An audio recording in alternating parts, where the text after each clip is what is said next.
ஒரு அழகான பசுமையான காடு. அங்கு பெரிய மரங்களும் அழகான பூக்களும் பேசும் விலங்குகளும் இருக்கின்றன. ஒரு அழகான காலை பொழுதில் சிங்கு அணில் மரத்திற்கு மரம் தாவி பழங்களை சேகரித்துக் கொண்டிருந்தது.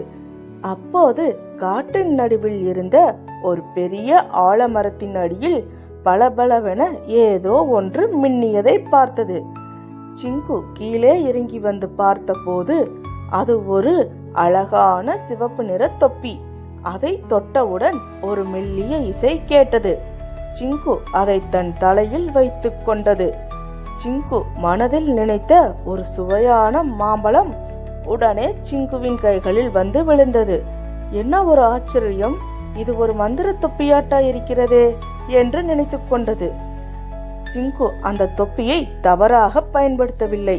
காட்டில் உணவில்லாமல் கஷ்டப்படும் வயதான விலங்குகளுக்கும் பறவைகளுக்கும் அந்த தொப்பியின் மூலம் உணவு, பழங்கள், தண்ணீர் போன்றவைகளை வரவழைத்து கொடுத்து உதவியது.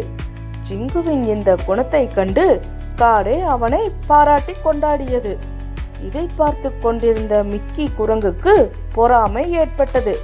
இந்த தொப்பி என்னிடம் இருந்தால் நான் தினமும் விதவிதமான பலகாரங்களை சாப்பிடுவேன், எல்லோரும் என்னை வணங்கும்படி செய்வேன் என்று நினைத்தது. ஒரு நாள் மதியம் சிங்கு தூங்கிக் கொண்டிருந்த போது மிக்கி மெதுவாக வந்து அந்த மந்திர தொப்பியை திருடிக்கொண்டு ஓடியது. தொப்பியை தலையில் வைத்த மிக்கி, எனக்கு ஒரு பெரிய மலை போன்ற சாக்லேட் வேண்டும் என்று பேராசையுடன் கேட்டது. உடனே வானத்தில் இருந்து சாக்லேட்டுகள் மழையாக கொட்டின. ஆனால் பேராசையினால் மிக்கிக்கு அளவு தெரியவில்லை. சாக்லேட் மலை போல குவிந்து மிக்கி அதற்கு கீழே மாட்டிக்கொண்டது. நகர முடியாமல் தவித்தது.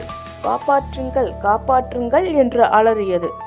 அலறும் சத்தம் கேட்டு சிங்கு அணிலும் தாத்தா ஆமையும் அங்கு வந்தனர். மிக்கி ஆபத்தில் இருப்பதை உணர்ந்த சிங்கு சிறிதும் யோசிக்காமல் தொப்பியை நோக்கி, இந்த சாக்லேட் மலை மறைந்து மிக்கிக்கு உதவி செய் என்று மனதார நினைத்து கொண்டது. உடனே சாக்லேட்டுகள் மறைந்தன. மிக்கி காப்பாற்றப்பட்டது.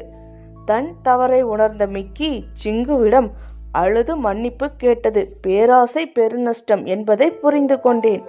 இனி நான் யாரையும் ஏளனம் செய்ய மாட்டேன், திருட மாட்டேன் என்று உறுதியளித்தது. அன்றிலிருந்து அவர்கள் இருவரும் சிறந்த நண்பர்களாயினர். பேராசை துன்பத்தை தரும், பிறருக்கு உதவும் நற்குணமே எப்போதும் நம்மை காப்பாற்றும்.